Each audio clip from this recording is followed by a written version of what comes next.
90% of traders are marking supply and demand zones wrong, and it's killing their win rate.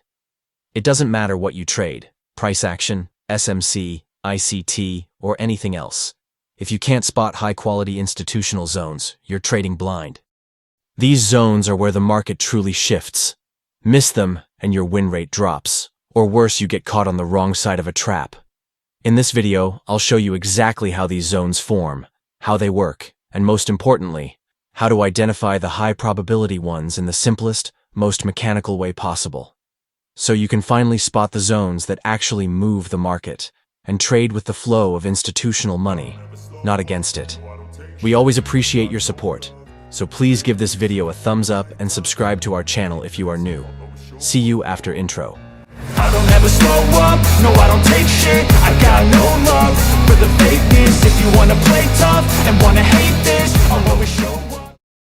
Before we dive into the exact tools and criteria for filtering out risky supply and demand zones and locking in on the ones that actually matter, let's start with a quick refresher to set the stage.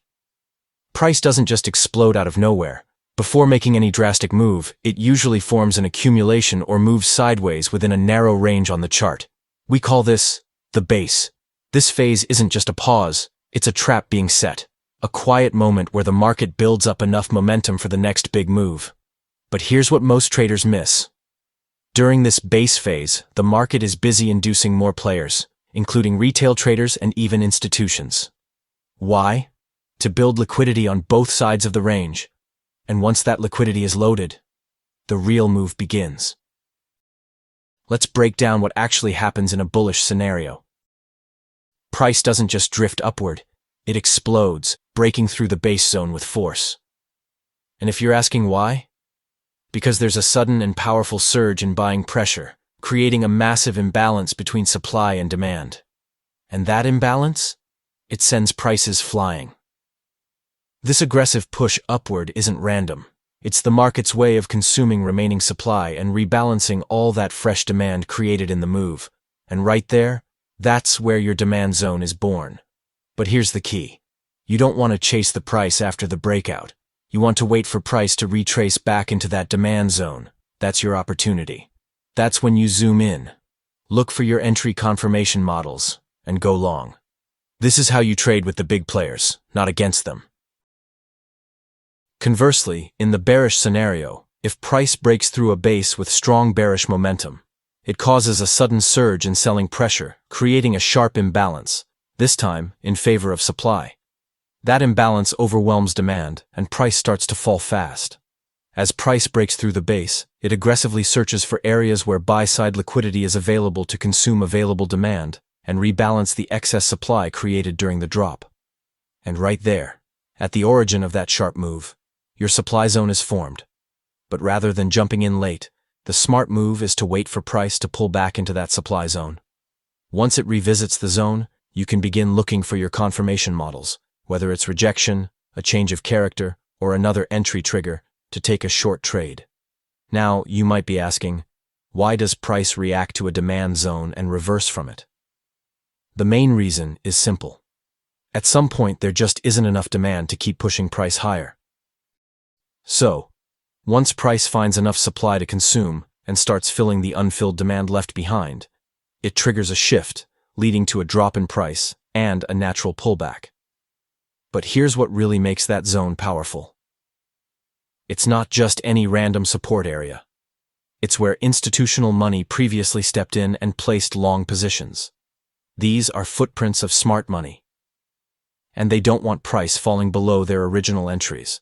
So, when price returns to that zone, institutions often step in again to defend their positions, keeping price from dropping further and triggering another upward move. In simple terms, institutional buyers protect their territory. And that defense is what creates the reversal. Another big reason these zones are respected, and why price often reverses from them so cleanly, comes down to how institutions operate.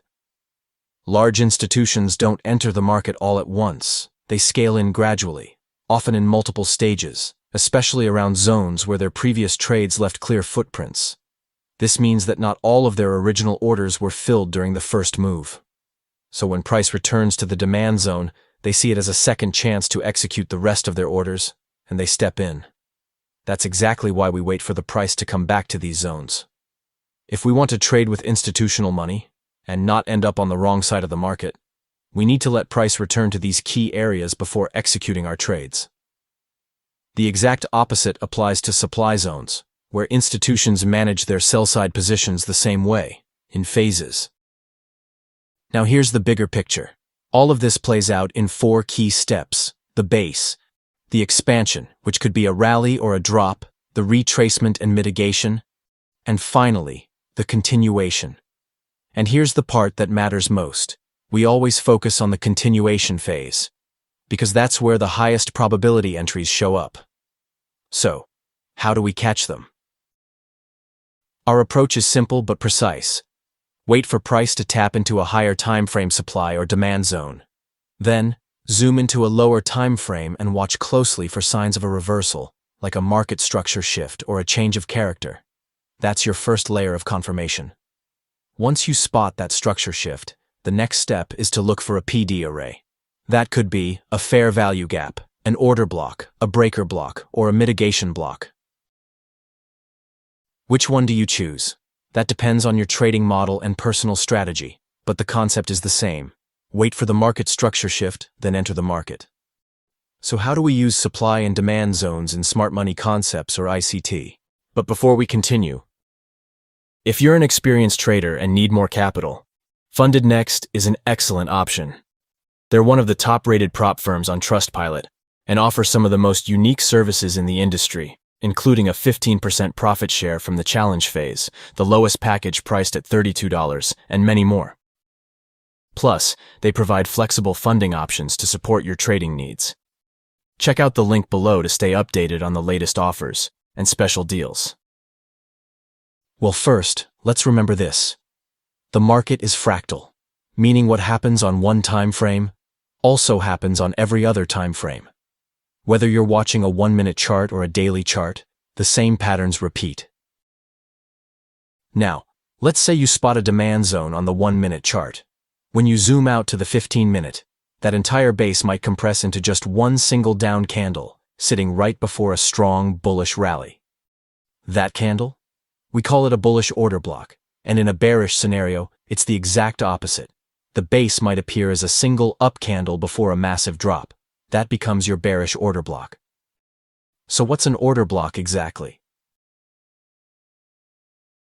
It's the last buying or selling candle right before price explodes, up or down. It's the candle where institutional money steps in, manipulates price, and creates a clear break of the structure or a market structure shift. It's where the real game begins, and it's a key tool for spotting where smart money is positioning itself before the big move. Now next, let's see. How do we actually draw supply and demand zones on the chart using candlesticks? Method number 1. The range zone. This one is simple and powerful. You draw your zone based on the entire candle range, from wick to wick, right before price breaks out with a strong, aggressive move.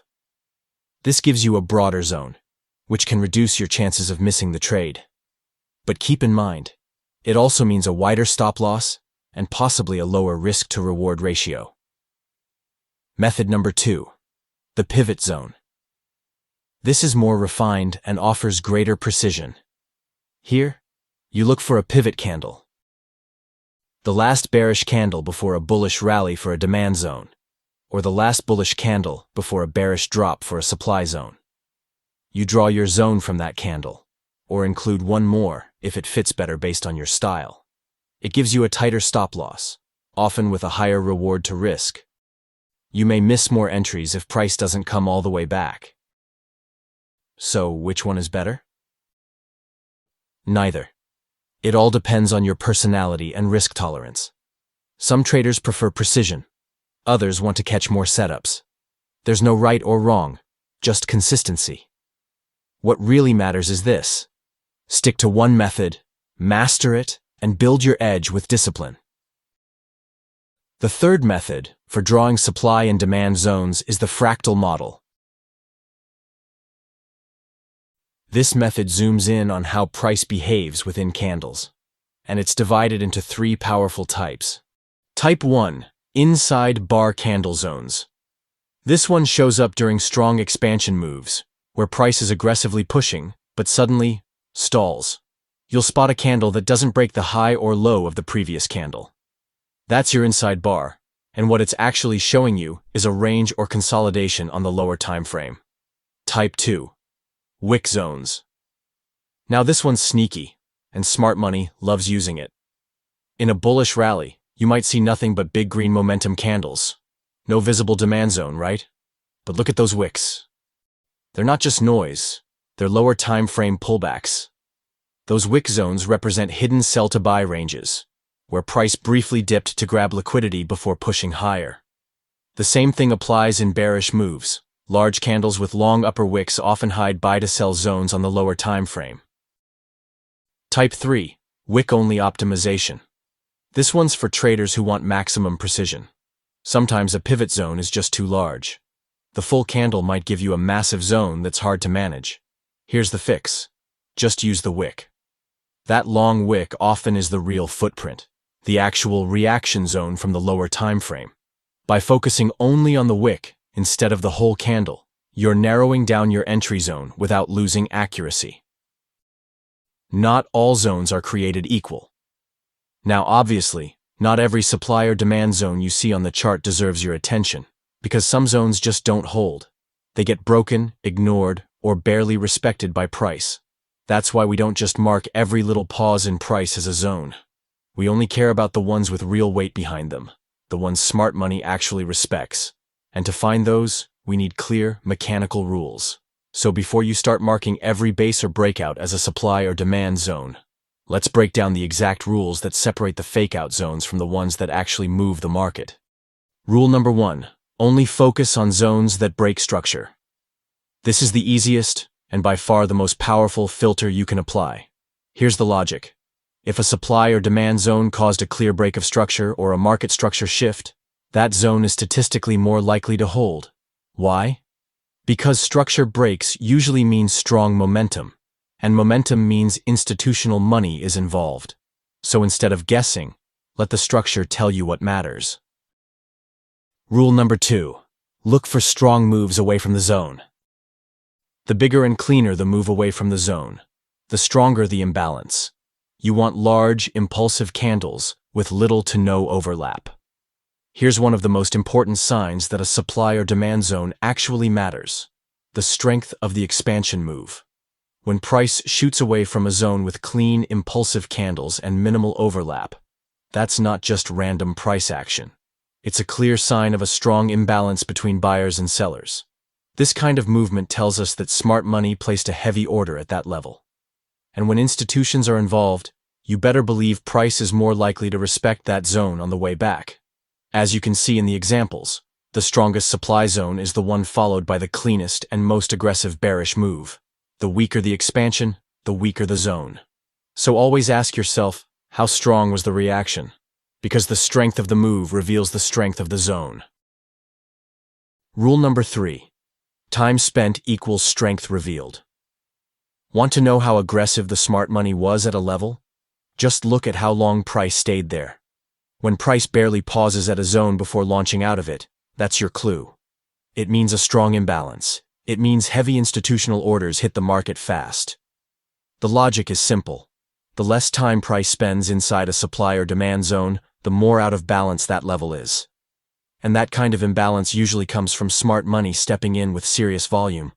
So when you see price tap a zone and explode out, that's not hesitation. That's precision. That's institutional activity. And that zone is way more likely to hold when price returns. Rule number 4. Freshness. Every time price comes back to a supply or demand zone, it's not just tapping it, it's draining it. Each mitigation reduces the remaining orders in that zone, weakening its strength and making it less likely to hold in the future. That's why fresh zones, the ones that haven't been retested, tend to give the strongest reactions. The more times price returns, the weaker that zone becomes. So avoid zones that have been tapped multiple times. They've already served their purpose. Stick to fresh, untouched zones if you want high probability reactions. Number 5. Look for liquidity sweeps. Now this one's a game changer, and one of the clearest signs of smart money activity. The most powerful supply and demand zones often form right after liquidity is swept, because those zones are created by institutional moves. Institutions can't just jump into the market blindly. They need opposing liquidity to get filled without heavy slippage. If they want to buy, they need a pool of sell orders. And if they want to sell, they need buyers lined up. Let's say they want to go long, they need sellers. So what do? Here, the market sweeps sell-side liquidity right below these equal lows. That's where early buyers have their stop losses stacked, and breakout traders have their sell stops waiting to get triggered. Smart money knows this. They intentionally push price below these lows to trigger those orders, and then use that surge of supply to fill their long positions. That's why when price returns to that zone, institutions often defend it fiercely, because that's where they entered before. The zone becomes a strong demand area, likely to trigger the next big move. So remember, zones formed immediately after a liquidity sweep are some of the highest probability supply or demand zones you'll ever find. That's it, traders. Thanks for watching. I hope you found this video useful. If you did, hit subscribe and turn on notifications so you never miss an update. Drop a comment below with your thoughts or topics you'd like to see next. Your support means the world to us. See you in the next video.